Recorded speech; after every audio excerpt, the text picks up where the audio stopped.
বরের হাতের মাছের কারি।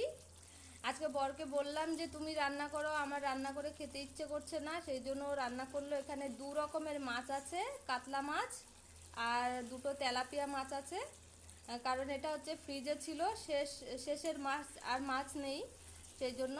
তো দেখে তো খুব সুন্দর, দেখো খেতে ইচ্ছে করছে, লোভনীয় হয়েছে। দুজনেই খাবো, আজকে মায়ের একাদশী।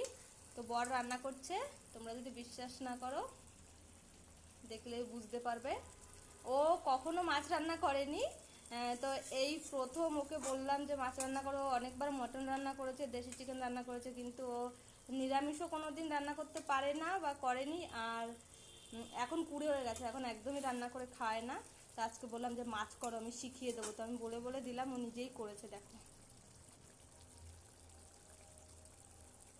কেউ করে খাওয়ালে তখন খুব ভালো লাগে, আর বিশেষ করে বর।